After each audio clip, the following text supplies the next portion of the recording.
Assalamu alaikum, I'm Aisha and you're watching Samaa News. Here are today's headlines. Iran's President Masoud Pezeshkian joined a large rally in Tehran, marching among citizens waving national flags in a show of unity and public support. Meanwhile, at the rally, Parliament Speaker Mohammad Bagher Ghalibaf defended the state's response to recent protests, calling it part of a fight against terrorists. He described a four-front war involving economic, psychological, and military pressure from the United States and Israel, alongside internal unrest. Iran has said that it is keeping communications open with the US as President Donald Trump weighed responses to a violent crackdown on protests that have posed one of the biggest challenges to clerical rule since the 1979 Islamic Revolution. Iranian Foreign Ministry spokesperson said the communication channel between our Foreign Minister Abbas Araqchi and the US Special Envoy is open and messages are exchanged whenever necessary. He said, contacts also remain open through traditional intermediary Switzerland. Iran has warned the United States that it will retaliate against any attack. Iran's Parliament Speaker Mohammad Bagher Ghalibaf said Tehran would strike back against Israel and US military bases in the region if Washington launches any military action. The warning comes as Israel remains on high alert amid concerns of a possible US intervention linked to ongoing nationwide protests in Iran. Meanwhile, the European Union says it is ready to move ahead with tougher sanctions on Iran. The statement minutes apart from Iran's Foreign Minister Sayed Abbas Araqchi's address to foreign diplomats in Tehran, in which he said the situation in the country was under total control after a spike in protest-related violence. Araqchi accused armed groups of infiltrating demonstrations and blamed the United States and Israel for exploiting the unrest.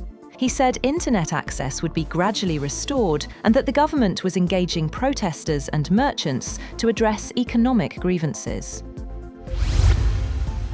President Donald Trump has again said he wants the United States to take control of Greenland, citing national security risks from Russia and China in the Arctic. Speaking to reporters aboard Air Force One, Trump said Washington needed full ownership of the Danish territory.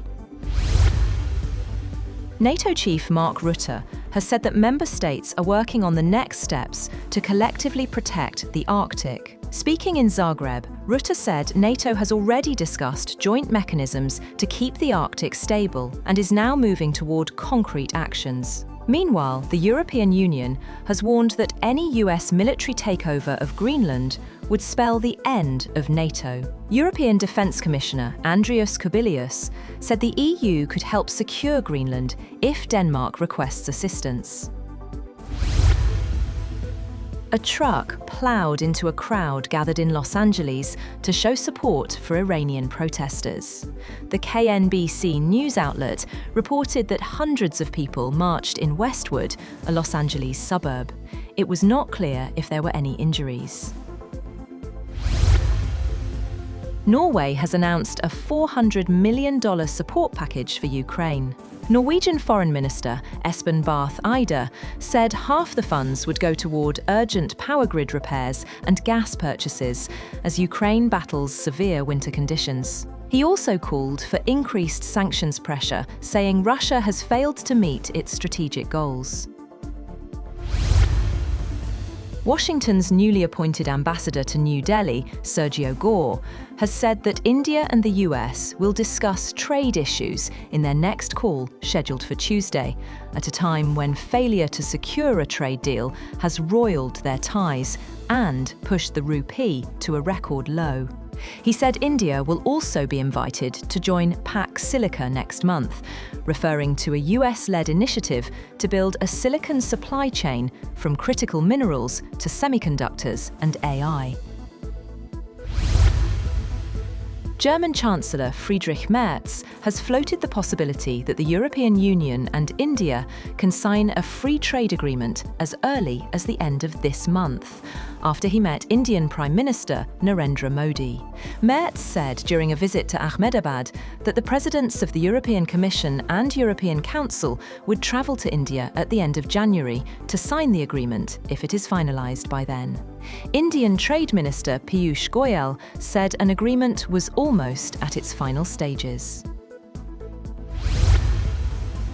A Japanese mining ship has departed for a remote coral atoll to probe mud rich in rare earths, part of Tokyo's drive to curb its reliance on China for critical minerals as Beijing tightens supply. The month-long mission of the test vessel Chikyu near Minamitori Island will mark the world's first attempt to continuously lift rare earth seabed sludge from 6 kilometers deep onto a ship. Japan, like its Western allies, has been reducing its dependence on China for the minerals vital to the production of cars, smartphones, and military equipment. Global smartphone shipments have risen 2% year-on-year in 2025, lifted by stronger demand and economic momentum in emerging markets. Counterpoint Research said Apple led the market with a 20% share, the largest among the top 5 brands, supported by solid demand in emerging and mid-sized markets and strong sales of the iPhone 17 series. It said manufacturers pulled shipments forward early in the year to get ahead of tariffs, but the effect eased as 2025 progressed, leaving second-half volumes largely unaffected.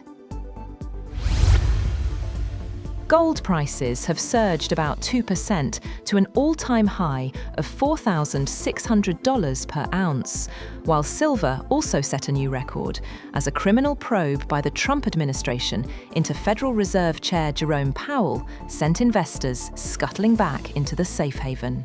Spot gold jumped 1.9% to $4,596.05 per ounce, after hitting a record high of $4,600.33 earlier in the session.